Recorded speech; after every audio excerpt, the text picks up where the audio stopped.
تو بالآخر پاکستان کے وزیر اعظم عمران خان صاحب نے بھارت میں جو پلوامہ حملہ ہوا اور اس کے بعد جو بھارتی دھمکیاں تھیں اس پر اپنا جواب دیا اور یہ کہا کہ اگر بھارت کچھ ایسا سوچ رہا ہے کہ حملہ کرے گا پاکستان پر تو یہ مت سوچے کہ پاکستان سوچے گا اس کا جواب دینے کا، پاکستان یقینی طور پر اس کا جواب دے گا، ریٹیلیٹ کرے گا۔ اور پھر جنگ کے حوالے سے یہ بھی متنبع کر دیا عمران خان صاحب نے بھارتی قیادت کو کہ ایک مرتبہ اگر جنگ شروع ہو جائے تو پھر وہ شروع تو کر لی جاتی ہے لیکن ختم کرنا اسے انسانوں کے بس میں نہیں ہوتا۔ اور ساتھ ہی کئی سوالات انہوں نے اٹھا دیے۔ بھارت سے انہوں نے یہ سوال کیا کہ کیوں وہاں پر کشمیری اب اپنی آزادی کے لیے نکل آئے ہیں اور انہیں اپنی جانوں کی بھی پرواہ نہیں رہی؟ کیا بھارت یہ سمجھتا ہے کہ بہت عرصے سے جو تشدد کی پالیسی وہ اپنائے ہوئے ہے مقبوضہ کشمیر میں وہ آج تک اگر کام نہیں کی تو آئندہ کس طرح سے کام کر پائے گی؟ ساتھ ہی انہوں نے افغانستان کا بھی حوالہ دیا اور انہوں نے کہا کہ بہت عرصے سے افغانستان میں تمام جو مسئلہ چل رہا تھا وہ جنگ سے حل نہیں ہوا، مذاکرات سے حل ہونے لگا ہے، تو بھارت کو بھی اس پر ریفلیکٹ کرنا ہوگا، دیکھنا ہوگا، سوچنا ہوگا کہ کشمیر پر بھی مذاکرات کے ذریعے ہی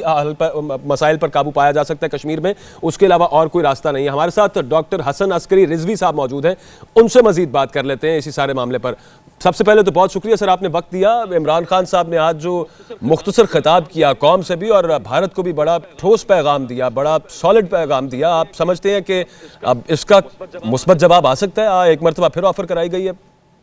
دیکھیے پرائم منسٹر عمران خان نے آفر تو کی ہے کہ ڈائیلاگ سے مسئلے حل ہونے چاہیے، اور جیسا آپ نے کہا عمران خان صاحب نے یہ کہا تھا کہ افغانستان کا مسئلہ بھی الٹیمیٹلی ڈائیلاگ سے طے ہو رہا ہے تو کشمیر کا مسئلہ بھی یہ طے ہو سکتا ہے، لیکن ہمیں امید نہیں ہے کہ اس سٹیج پہ مودی کی گورنمنٹ ڈائیلاگ کی طرف آئے گی، کیونکہ جب سے مودی کی گورنمنٹ پاور میں آئی ہے مئی 2014 میں مودی نے یہ ذمہ داری سنبھالی تھی، تو اس وقت سے لے کر آج تک جو ہے کسی معاملے پر باامانے ڈائیلاگ جو ہے نہیں ہو سکا، بلکہ ڈائیلاگ پروسیس کو اگست 2014 میں مودی کی حکومت نے روکا تھا۔ پاکستان کی حکومت تو ڈائیلاگ کرنا چاہتی تھی لیکن مودی نے ڈائیلاگ کو جو ہے وہ